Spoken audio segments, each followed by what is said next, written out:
Welcome to Letters to Rising Leaders.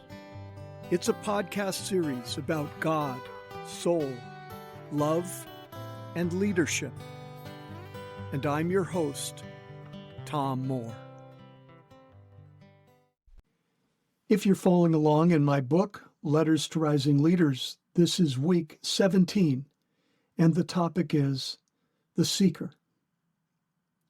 Now, last week we talked about the sojourner. Sojourn is often provoked by some shock to the system. We need time to get away, to sort things out, to talk and walk with God so that we can discover the questions that we might be called to ponder in our lives.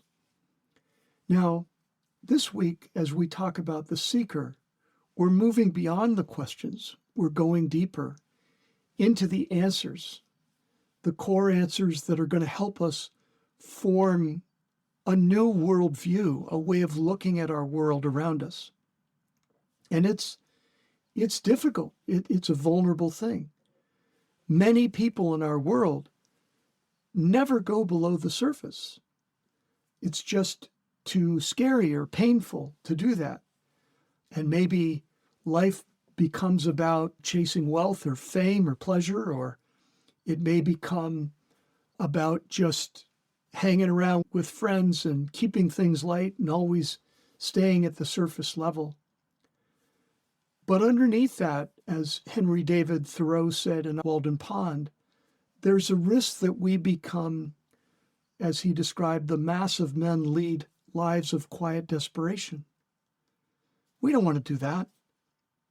Life is short. We're here for a reason. God wants us to seek Him, to discover Him, and to see how He is moving in our lives. In Matthew 7:7 and 7:8, it is written, "Ask and it will be given to you. Seek and you will find. Knock and the door will be opened to you. For everyone who asks receives. The one who seeks finds, and to the one who knocks, the door will be opened." In my life, I have found myself trying to sort through those fundamental questions. I remember I always had a problem trusting God, right? So I had gone from, as a child, a childhood faith, very close to God, formed from the habits that my father mostly passed down to us, going to church every week and so forth. And then in the shock of my mother's death, I pulled away from God. As I grew older, became an atheist, very much trying to wrap that in some kind of an intellectual veneer. And then through a series of events, I slowly began to question my unbelief, and then began this slow and winding journey back to God. Fast forward to moving to California, being with my wife and two kids. At this point, they're now in high school. I used to take runs from our home through Santa Clara University, which was not far from where we lived. And it's a beautiful campus. And I would run through the campus, and the Mission Church there is just absolutely gorgeous. And right beside the Mission Church is the Mission Gardens. And in the middle of the Mission Gardens is a statue of Jesus. And I liked to run up to that statue and get down on one knee and say a prayer. And I remember one day, I wanted to pray to trust Jesus more. That was my prayer. It was about seeking a way to a deeper level of connectedness with Him. And in that prayer, I mustered up all the sort of closest dreams and desires of my heart, and I tried to put them forward to God in prayer. And I remember I felt this enormous resistance, and I just couldn't do it. I couldn't do it. Not that day. And it took more time, more years, for me to get to a place where I could release and let go of the closest desires of my heart and hand them over to Jesus. It happened through my search. It was my search for God that slowly but surely drew me to the point where I was ready to hand over the deepest, closest desires of my heart to my God. Are you at that point where you're ready to go a little deeper in your relationship with God? I hope so. I think that if you do, you're going to find a God that responds to you the way Renee Zellweger responded to Tom Cruise in the movie Jerry Maguire.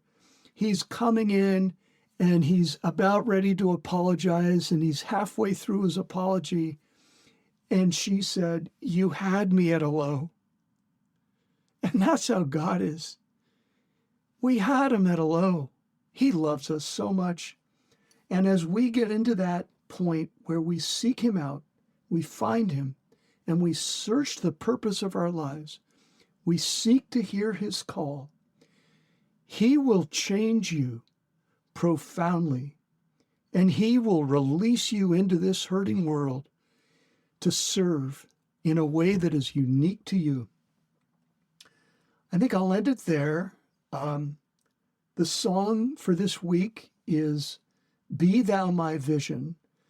Robert Berry joins me on instrumentals, and Kelly Kadlec in harmony. Enjoy. Thank you.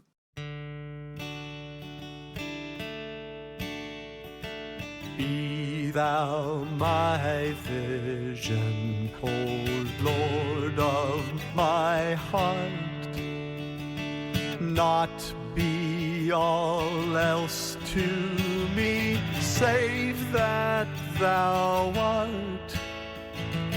Thou my best thought, by day or by night, waking or sleeping, thy presence, thy light.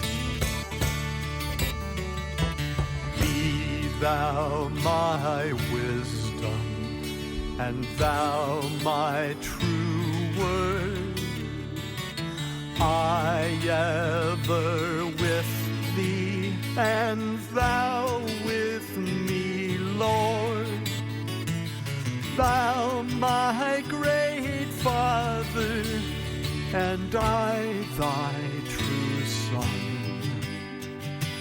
Thou in me dwelling, and I with thee one.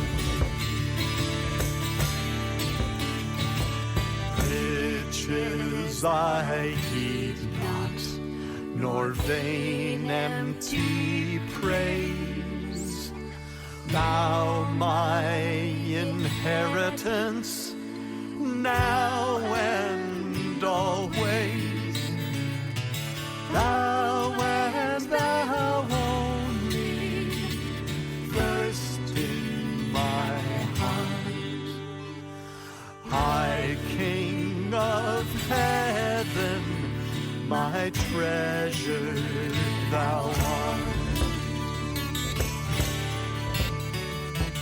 High King of heaven, my victory won. May I reach heaven's joys, bright heaven's sun. Heart of my own heart, whatever befall, still be my vision, O ruler of all. Heart of my own heart, whatever befall, still be my vision, O ruler of all.